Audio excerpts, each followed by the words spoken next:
నమస్తే, నేను మోనిక. తెలుగు రాష్ట్రాల రాజకీయాలను క్షణక్షణం విశ్లేషిస్తూ అధికార ప్రతిపక్ష పార్టీల వ్యూహాలకు అద్దం పట్టే ప్రత్యేక కార్యక్రమం పార్టీ హెడ్ క్వార్టర్స్కు స్వాగతం. రాజకీయ నిర్ణయాల కేంద్ర బిందువు, పార్టీల అసలు పవర్ హబ్ అదే పార్టీ హెడ్ క్వార్టర్స్. అక్కడే వ్యూహాలు రూపుదిద్దుకుంటాయి, అక్కడే రాజకీయ సమీకరణాలు మారతాయి, అక్కడే రాబోయే రాజకీయాలకు బ్లూ ప్రింట్ సిద్ధమవుతుంది.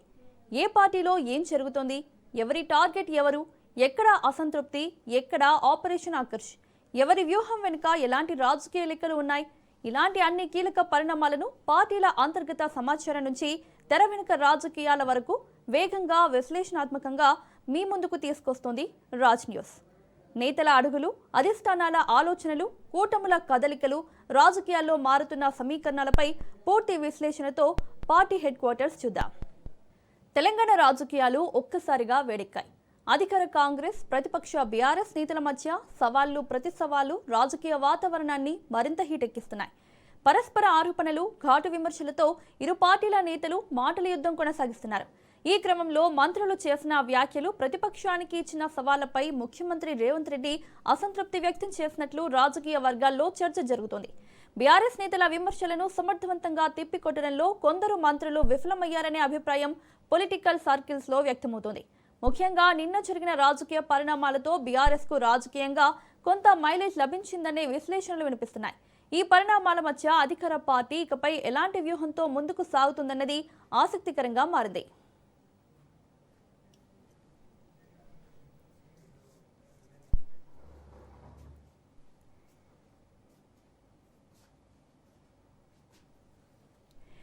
కాంగ్రెస్ బీఆర్ఎస్ మధ్య సవాళ్లు ప్రతి సవాళ్లతో ఒక్కసారిగా రాజకీయం హీటెక్కినట్లుగా తెలుస్తోంది. ఇక ఇదే అంశానికి సంబంధించి మరిన్ని అప్డేట్స్ మా ప్రతినిధి సైదులు లైవ్ లో అందిస్తారు.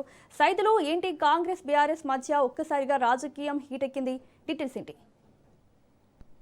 మౌనిక, రాజకీయాలు ఒక్కసారిగా తెలంగాణలో హీటెక్కాయి. ఎందుకంటే ఈ మధ్యకాలంలో చూసాం అధికార ప్రతిపక్ష నాయకుల మధ్య మాటల తూటాలు పేలుతాయి. కానీ నిన్న ఒక్కసారిగా సవాళ్ళు ప్రతి సవాళ్ళు, అంటే ఆనాడు బీఆర్ఎస్ పార్టీ అధికారంలో ఉన్నప్పుడు చేసినటువంటి అప్పెంత, ఇప్పుడు కాంగ్రెస్ పార్టీ అధికారంలోకి వచ్చిన తర్వాత చేస్తున్నటువంటి అప్పెంత అనే దానిపైన చర్చకు సిద్ధమా అని కూడా మంత్రులు సవాల్ విసిరారు. అయితే మంత్రుల సవాల్ను స్వీకరించినటువంటి బీఆర్ఎస్ వర్కింగ్ ప్రెసిడెంట్ కేటీఆర్, మాజీ మంత్రి బీఆర్ఎస్ శాసనసభ ఉపనేత హరీష్ రావు చర్చ ఎక్కడైనా సరే మేము వస్తాము అని కూడా సవాల్ను స్వీకరించి తెలంగాణ భవన్కి వచ్చి ఇక్కడి నుంచి వెళ్ళారు. అయితే అది నిన్న జరిగినటువంటి విషయం అందరికీ తెలుసు. కానీ ఒక్కసారిగా మంత్రులు సవాల్ చేసిన తర్వాత వారి వెంటనే ఎనిదిరిగిపోవడంతో మొత్తం బీఆర్ఎస్ పార్టీకే కొంత మైలేజ్ రాష్ట్ర వ్యాప్తంగా కనిపించింది. ఎందుకంటే పార్టీ ఈ మధ్యకాలంలో చూసాం, వాస్తవంగా అనేక అంశాలకు సంబంధించి అధికార కాంగ్రెస్ పార్టీకి పైన అనేక అంశాలకు సంబంధించి లేవనెత్తుతూ వస్తుంది. కానీ అనూహ్యంగా నిన్న జరిగినటువంటి పరిణామం ఏదవుతుందో ఆ పరిణామం బీఆర్ఎస్ పార్టీకి చాలా ప్లస్గా మారిందని కూడా రాజకీయ వర్గాల్లో పెద్ద ఎత్తున చర్చ జరుగుతూ ఉంది. ఎందుకంటే చర్చకి సిద్ధమంటూ సవాల్ విసిరినప్పుడు మంత్రులు వల్ల ఎన్ని తిరిగిపోవడం ఏంటి అనేది కూడా ఇక్కడ ప్రశ్న తలెత్తుతుంది. ఇక చర్చకి మేము సిద్ధంగా ఉన్నాం, మేము వస్తాం, ఎక్కడికి రావాలో అక్కడికి వస్తామని అన్నప్పుడు మళ్ళీ తెలంగాణ భవన్ దగ్గర ఎందుకు మాజీ మంత్రి హరీష్ రావును అరెస్ట్ చేశారు, కేటీఆర్ని అడ్డుకున్నారు, ఆర్ఎస్ ప్రవీణ్ కుమార్ని ఎందుకు అరెస్ట్ చేశారు, ఎర్రోల శ్రీనివాస్ని ఎందుకు అరెస్ట్ చేశారు, ఇవన్నీ అన్నీ కూడా చర్చకు దారితీశాయి. కాబట్టి ఇక దీనిపైన నిన్న క్యాబినెట్ సమావేశం నిన్న 3 గంటలకు జరిగినప్పుడు ఇదే అంశానికి సంబంధించి క్యాబినెట్లో చర్చకు వచ్చినట్టు తెలుస్తుంది. ఆ క్యాబినెట్లో మంత్రుల పైన ముఖ్యమంత్రి కొంత సీరియస్ అయ్యారని కూడా మనకి విశ్వసనీయ సమాచారం మాత్రమే. ఎందుకంటే మనకి మంత్రులు సవాల్ చేసినప్పుడు చర్చకు కట్టుబడి ఉండి బీఆర్ఎస్ పార్టీని డిఫెన్స్లో పడేయాలే తప్ప ఇలా చర్చకు తావిచ్చినప్పుడు చర్చ చేయకుండా మళ్ళీ వెంటనే ఎన్నిదిరిగి రావడం అనేది అది కొంత పార్టీకి అదేవిధంగా ప్రభుత్వానికి కొంత నష్టం వాటిల్లింది అనేది కూడా విషయాన్ని ముఖ్యమంత్రి రేవంత్ రెడ్డి మంత్రుల దగ్గర చర్చ చేసినట్టుగా కూడా మనకైతే విశ్వసనీయ సమాచారం.